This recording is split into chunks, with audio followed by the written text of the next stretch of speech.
penser l'intelligence et l'intuition de l'homme, et pourtant donner une philosophie autre que la réponse nietzschéenne. Alors qu'on en est sommé devant la nécessité de répondre au matérialisme du XIXe siècle, telles seraient peut-être les contraintes en amont de la pensée de Bergson, une pensée qui, si elle se fait le répondant d'une philosophie qui refuse l'enfermement matérialiste, demeure le coup d'envoi d'un problème qui ose penser sa problématisation et ose défaire le labyrinthe d'un questionnement même, ou de tout questionnement. Comment fonder alors le socle de notre société et comment faire articuler l'intériorité en un moi qui puisse se dire dans le social? Et comment alors déceler ce qui anime l'homme devant cette obligation qui est la sienne de se dépasser lui-même? Élan vital, durée, intelligence, tels sont alors les maîtres mots de ce qui ferait une ouverture d'un propre philosophique, c'est-à-dire de la philosophie d'Henri Bergson.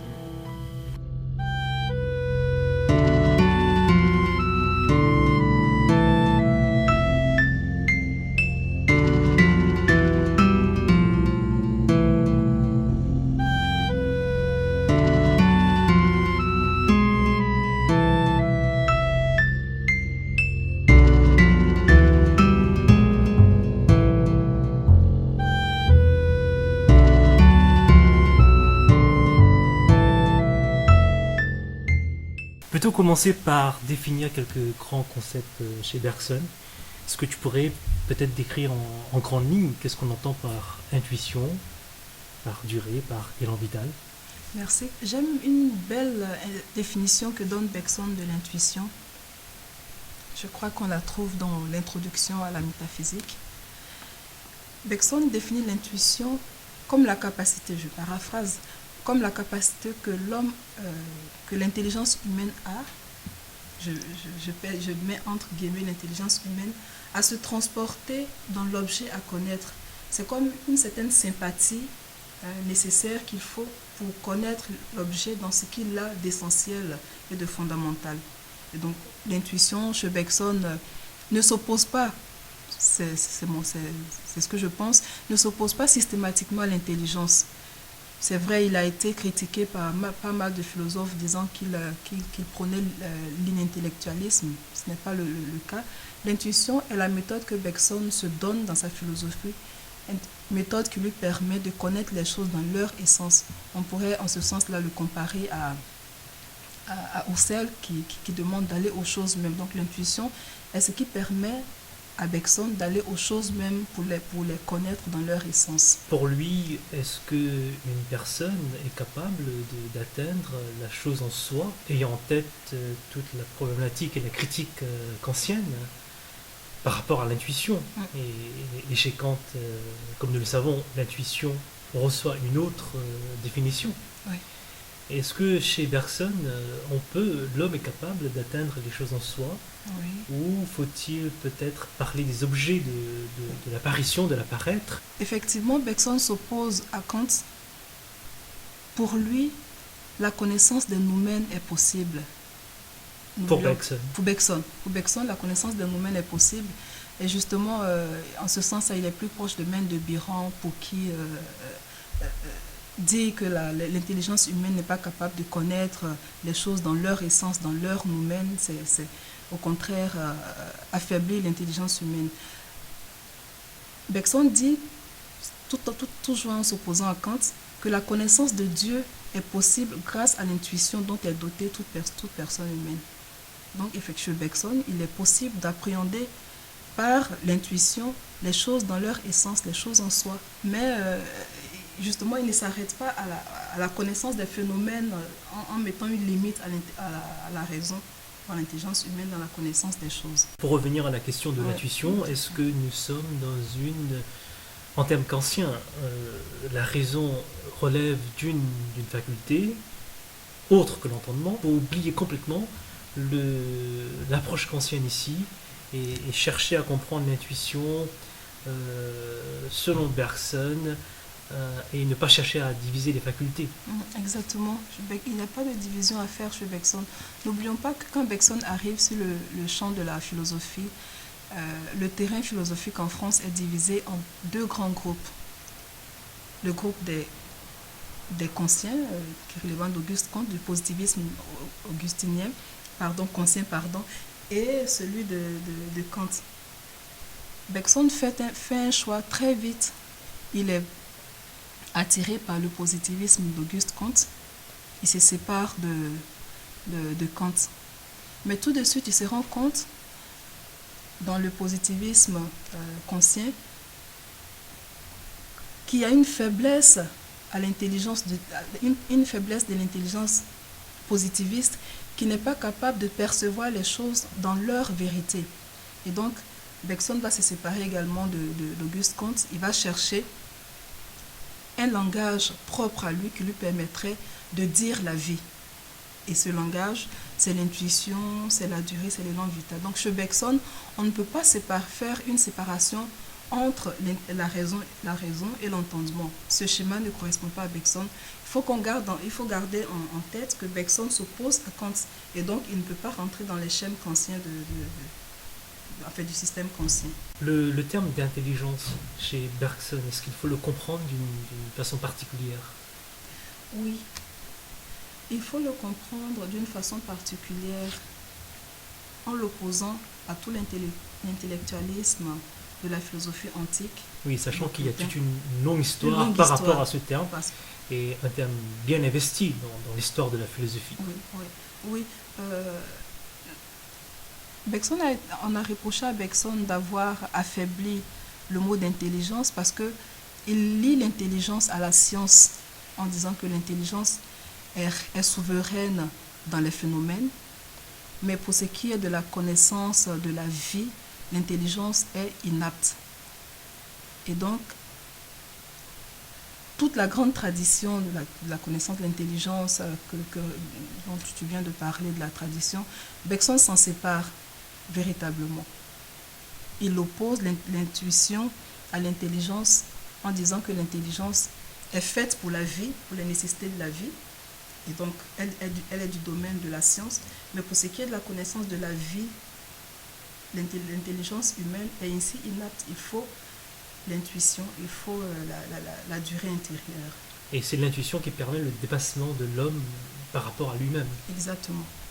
Est-ce que là, dans cette façon de parler, est-ce qu'on ne retrouve pas un peu Nietzsche à l'arrière-plan? Est-ce que c'est pas le surhomme nietzschéen qui est appelé à entrer en scène? Oui, il y a une comparaison effectivement entre Bergson et Nietzsche sur la notion de vie. Comme Nietzsche, Bergson a un sens vitaliste une conception vitaliste de la vie. Nous sommes dans une philosophie de la vie. De la vie, exactement. Mais le surhomme bergsonien n'est pas le surhomme conscient. Le surhomme bergsonien... Nietzschéen, le surhomme nietzschéen n'est pas le surhomme bergsonien. Le surhomme bergsonien a pitié, par exemple, de l'homme, peut éprouver des sentiments pour la personne humaine, tandis que chez Nietzsche, c'est quand même le remplacement. Difficile à trouver ce sentiment. Voilà, exactement. Donc, en ce sens-là, il y a effectivement une relation entre Nietzsche et Bergson tous les deux sont vitalistes, penseurs de la vie, mais on ne peut pas établir une égalité entre le surhomme bergsonien et le surhomme nietzschéen. Mais qu'est-ce qui explique ce besoin de se surpasser? Pourquoi faut-il se surpasser alors que Bergson va nous parler de la morale, va nous parler de l'union mystique, va nous parler de la religion? Le surpassement que prône Bergson dans sa philosophie de la morale se réalise véritablement dans l'union du moi avec une réalité transcendante. On va le nommer ainsi Dieu, puisque Bergson passe par les mystiques pour connaître Dieu. Et donc, la personne humaine se dépasse dans la mesure où elle est capable de s'élever des réalités purement matérielles. Il ne faut pas oublier que Bergson est spiritualiste.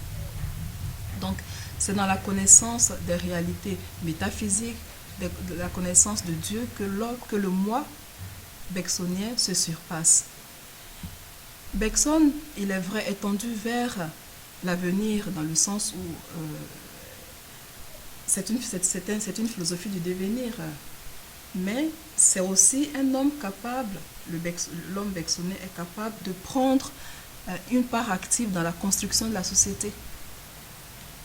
J'aime bien la définition que Bergson donne de l'activité humaine. L'activité humaine chez Bergson porte en elle de l'esprit. L'homme bergsonien est celui qui est capable de penser, d'avoir un projet. Tandis que l'animal, s'il y a une action de l'animal, cette action a en elle-même sa propre fin. L'homme bergsonien est capable de penser l'avenir et de le créer en le pensant. Et quel est le rôle ici de la religion par rapport à l'avenir?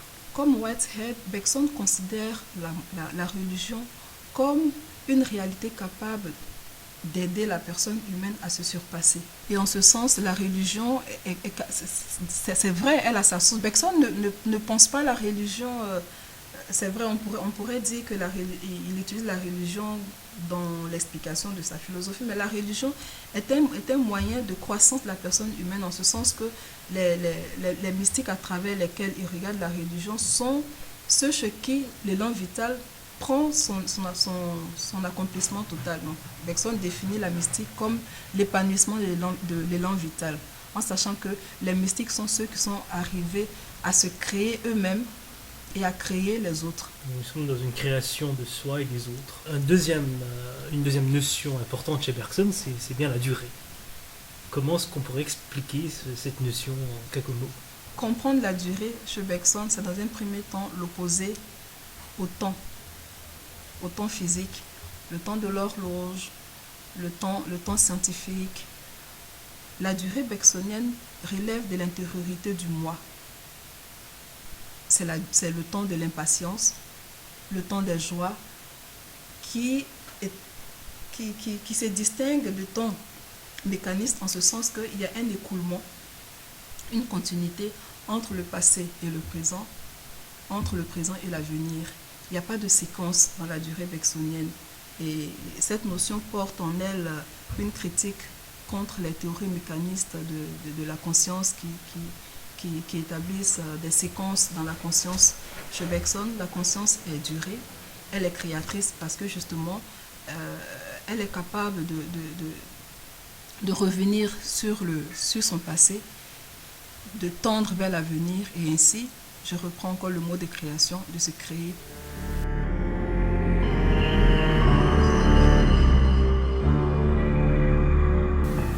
Quelle est la place que Bergson donne à la durée dans sa philosophie? Et pourquoi faut-il s'arrêter sur la durée? C'est-à-dire, quelle est l'importance de cette notion? Et qu'est-ce qu'elle nous permet de comprendre? La notion de durée est le moment fondateur de la pensée bergsonienne. Tout à l'heure, j'ai parlé de Spencer, non, plutôt d'Auguste Kant, mais pour respecter la pensée bergsonienne, c'est-à-dire pour connaître davantage l'origine de la pensée bergsonienne, il faut penser à Spencer. Donc Bergson est spécérien dans sa jeunesse, il s'attache à cette philosophie parce qu'il se rend compte que dans la philosophie de Spencer, il y a une pensée du temps. Mais très vite, Bergson est dessus de la pensée du temps de Spencer qui juge mécaniste un temps physique. Et en ce moment, Il faut dire que Spencer, c'est du 19e siècle. Oui, exactement. Bergson a lu Spencer à l'école normale. D'ailleurs, ses amis se moquaient un peu de lui parce qu'on le considérait comme matérialiste. Et donc, il quitte le terrain de cette philosophie matérialiste pour découvrir que la durée a une vie. La durée a une vie, la durée s'oppose à la mécanisation de la vie. Donc, on pourrait dire que la durée bergsonienne est le moment fondateur de toute la philosophie de Bergson. Et peut-être même de la philosophie en tant que telle, parce que sans la durée, sans cette conscience qui s'étale dans le temps, il n'y aurait pas de philosophie. Oui. Hier, justement, j'ai lu un livre que j'avais, je ne me souviens plus du titre, peut-être que je pourrais l'avoir ici. Lévinas qui raconte que s'il pouvait aller, c'est dans une interview au journal Le Monde, s'il pouvait aller sur une île, il partirait avec quelques philosophes il cite plusieurs philosophes, et il dit qu'il partirait également avec Bergson parce que Bergson a pensé la durée. Donc je pense que la durée est vraiment, non seulement, comme tu le dis, l'élément fondateur de la philosophie bergsonienne, mais Bergson essaie de lire effectivement toutes les philosophies à travers cette notion de durée. C'est à partir de cette notion de durée qu'il va critiquer la philosophie antique, la philosophie moderne et tout. Sur le plan de la durée, quand je lis Proust par exemple, j'ai du mal à ne pas voir Bergson par derrière. En effet. Et inversement, je vois un Bergson proustien. Est-ce que cette relation est fondée? Oui, je ne connais pas Proust. J'avais lu un article de Jean Delhomme, si je ne me trompe pas, qui a essayé de faire un rapprochement entre Proust et Bergson. Effectivement, si le temps proustien, si on peut le dire ainsi, est de l'ordre de la durée intérieure, le temps qui échappe à la mathématique, effectivement, on pourrait établir un lien entre Proust et Bergson. Et sur ce point, est-ce que Bergson propose quelques moyens de retrouver le temps passé, tel Proust? Il faut dire que chez Bergson, on ne peut pas parler d'un temps passé, puisqu'il s'agit d'une continuité. Mais effectivement, pour retrouver la durée qui est intérieure au moi, le moi doit se quitter.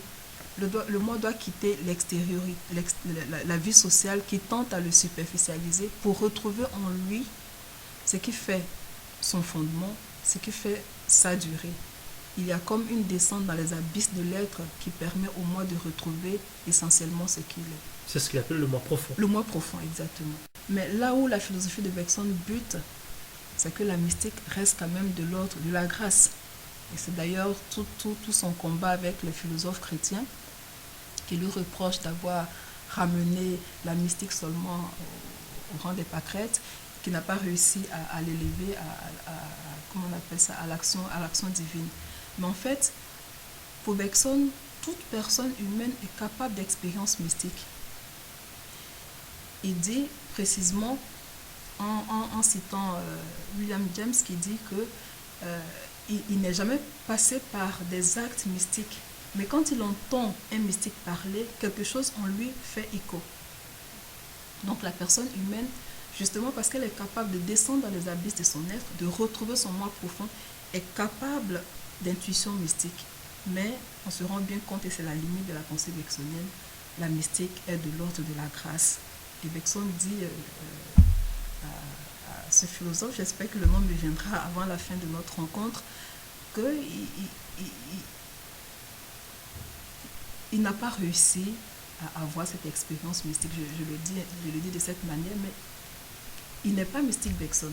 Il n'est pas mystique, bien qu'il ait pensé les mystiques, bien qu'il ait cherché à connaître le sens de Dieu à travers les mystiques.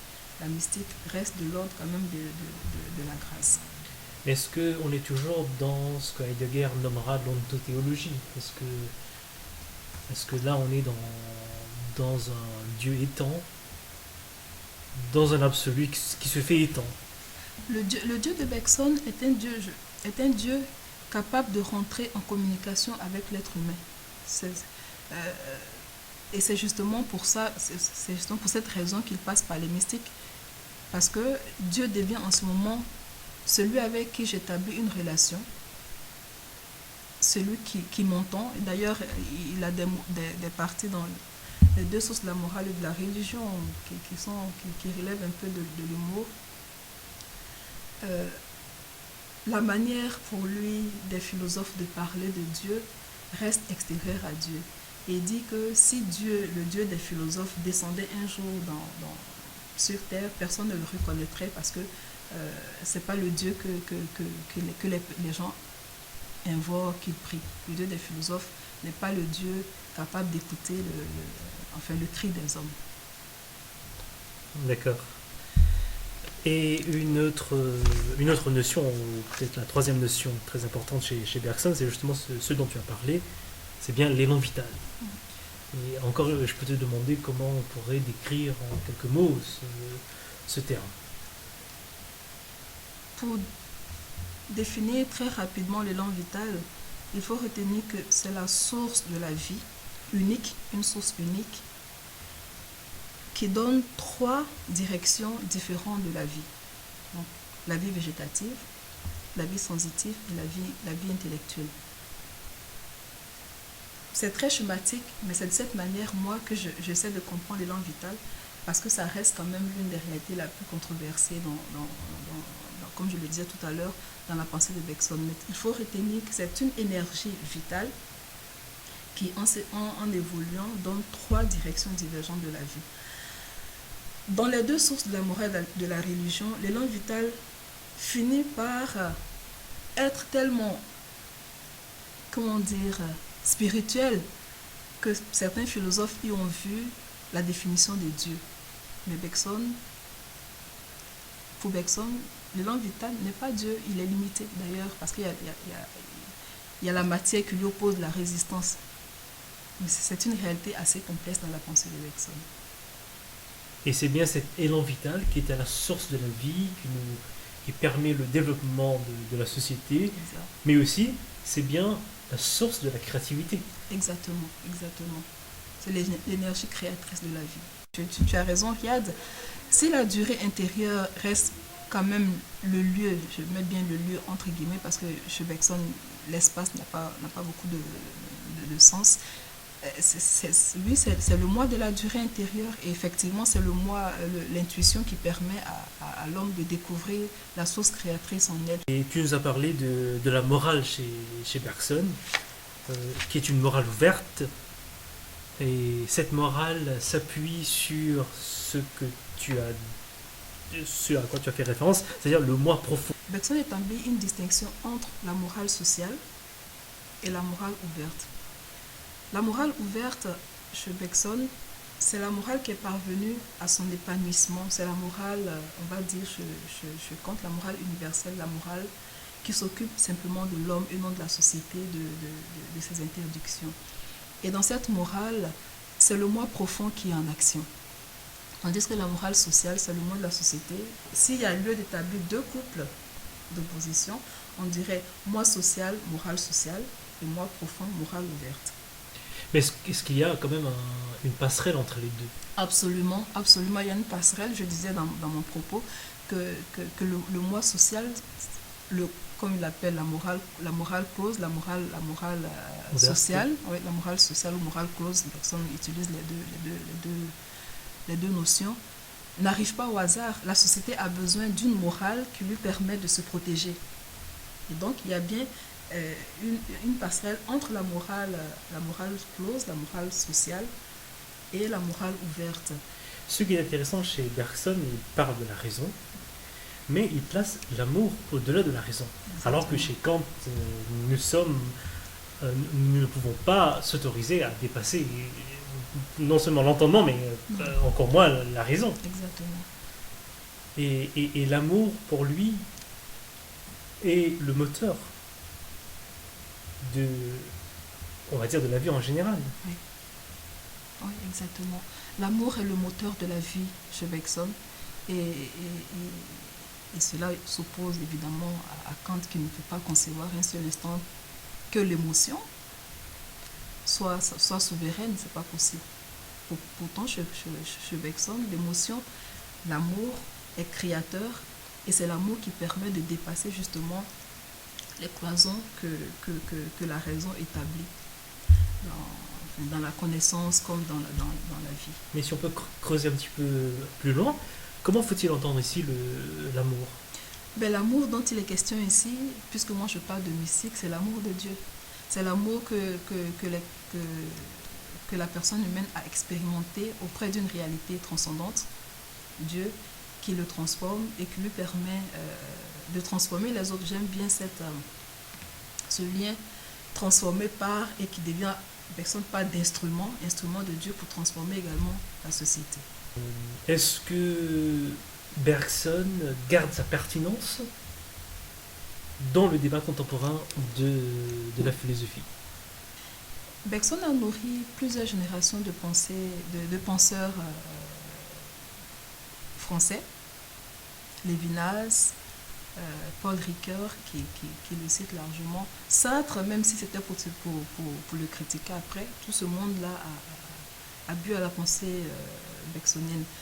Et cette pensée reste d'actualité. J'en veux pour preuve cette nouvelle recrudescence, on va dire, c'est ce nouvel intérêt de la pensée que suscite la pensée de Bergson avec Félix Worms, sous la direction de qui il y a eu la première édition critique des œuvres de Bergson. Publié chez PUF. Publié chez PUF, oui.